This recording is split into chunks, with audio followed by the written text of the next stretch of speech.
안녕하세요. 네, 오늘도 하늘 영성 시간 가지도록 하겠습니다. 오늘은 우리 정원 목사님의 안식과 긴장이라는 주제의 글을 나누고 싶습니다. 우리가 흔히 긴장이라는 말은 별로 좋지 않는 의미로 사용합니다. 보통 긴장하는 것은 나쁘다고 생각하는 경향이 있지요.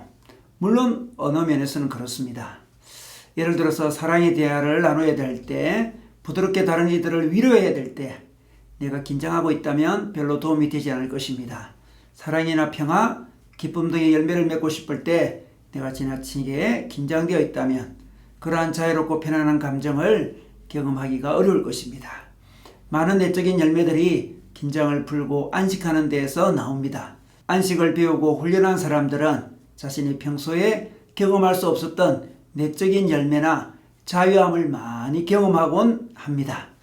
사람들은 그래서 안식은 좋은 것이며 긴장은 나쁜 것이라는 의식을 가지고 있습니다. 그렇지만 꼭 그런 것은 아닙니다. 안식과 긴장의 관계는 서로 상호 보완적이며 어떤 한쪽이 필요 없는 것이 아닌 것입니다. 안식은 내적인 것이며 평화에 속한 것입니다. 그런데 긴장은 외적인 것이며 추진력에 관련이 있는 것입니다. 그리스도인들의 삶이 항상 평화와 관련이 있는 것은 아니며 때로는 영적인 전쟁 중에 거할 수도 있습니다. 이때는 긴장이 필요합니다. 그러므로 적절한 긴장은 필요하며 또한 충분히 긴장이 있을 때에 안식의 가치가 있는 것입니다. 충분한 일과 사역 후의 안식이 꿀맛과 같은 것이기 때문입니다. 항상 우리가 안식 속에만 있다면 그것은 나태함이 될 수 있습니다. 내 영혼을 지키기 위해서는 긴장이 필요합니다. 성경에는 안식에 대한 명령도 있지만 또한 동시에 깨어있음, 긴장에 대한 많은 가르침이 있습니다. 우리의 영혼의 내부에는 안식과 평화와 사랑이 필요합니다.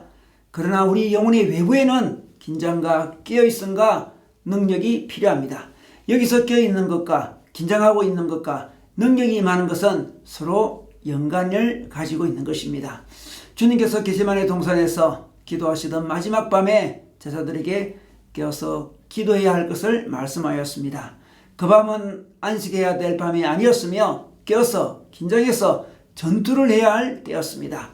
그러나 제자들은 깨어있지 않았습니다. 그들은 평소에 긴장에 익숙하지 않았던 것입니다.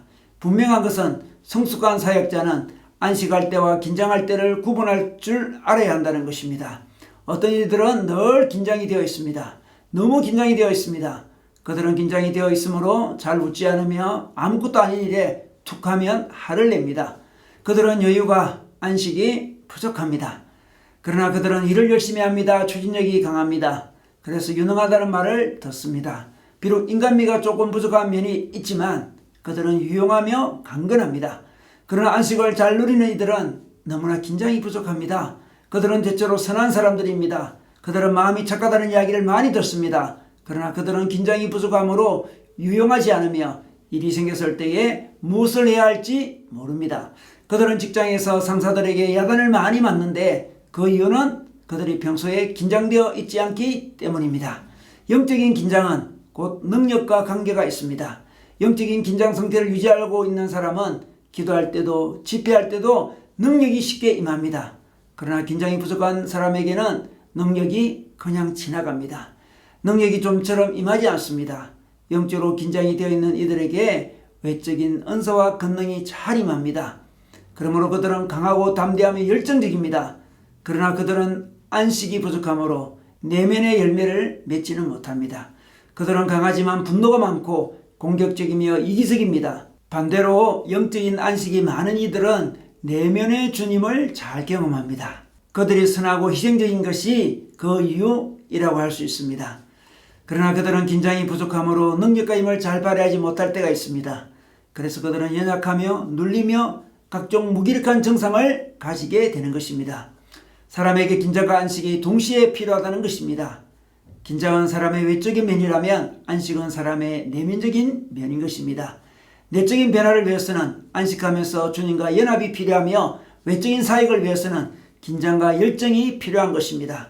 주 안에서 안식은 잘 누리지만 안식만 누리고 긴장하지 못하는 사람에게는 긴장이 필요합니다. 이들은 긴장에 대한 훈련을 해야 합니다.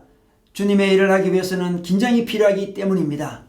그러나 긴장만 갖고서는 외적인 열매는 맺어도 내적인 열매는 맺지 못할 때가 있습니다. 우리 사람에게는 긴장과 안식이 동시에 필요하다는 것입니다. 물론 지나친 긴장은 좋지 않습니다. 그러나 긴장, 그리고 그 다음에 안식, 그리고 다시 긴장, 또다시 안식, 이러한 방향으로 반복되면서 우리 영혼이 자라납니다. 긴장을 모르는 이들은 참다운 안식을 얻을 수 없으며, 안식을 모르는 이들은 긴장의 능력을 맛볼 수가 없습니다. 기도에도 두 가지 측면이 있습니다. 내적인 기도, 주님과 연합하는 기도, 주님의 음성을 듣는 기도, 교제하는 기도, 주님 안에서 안식하며 친밀함을 나누는 기도가 있습니다. 그러나 외적인 기도도 있습니다. 이것은 뜨겁고 강렬한 기도입니다. 이것은 원수의 진을 파괴하는 기도이며 성취하고 승리하는 기도입니다. 심령이 부드러운 이들은 바깥쪽의 기도, 전투적인 기도를 싫어합니다. 그들에게 부르짖는 기도를 시키면 졸다가 잠이 듭니다. 그렇기 때문에 그들은 쉽게 눌리는 것입니다. 또한 심령이 강한 이들은 침묵기도, 듣는 기도를 하지 못합니다.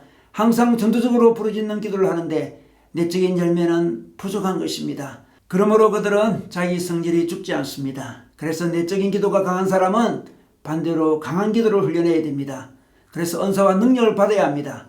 또한 외적인 기도가 강한 사람은 반대로 내적인 침묵기도, 듣는 기도를 훈련해야 됩니다. 그래서 자기 인격의 성숙과 성령의 열매를 거두어야 합니다. 찬양을 드릴 때도 고요한 찬양만 드리는 분은 큰 소리로 요란한 찬양을 드려보십시오. 반대인 경우도 마찬가지입니다. 성경을 읽을 때도 조용하게만 읽는 분은 큰 소리로 소리내어 읽어보십시오. 그리고 큰 소리로 읽으시는 분들은 묵상하며 천천히 음미하며 읽어보십시오. 덧붙여서 걸음걸이도 자기 패턴과 한번 반대로 걸어보십시오. 느리게 걷는 것이 익숙하신 분들은 힘없이 걷지 말고 당당한 자세로 힘을 주고 걷는 것을 훈련해 보십시오. 그러한 긴장은 당신을 신선하게 만들 것입니다. 무기력하고 유약했던 당신에게 새로운 힘과 강건함을 불어넣어 줄 것입니다. 그러므로 여러분, 오늘도 안식과 긴장을 균형 있게 이루는 날 되시기를 우리 주님의 이름으로 축원합니다.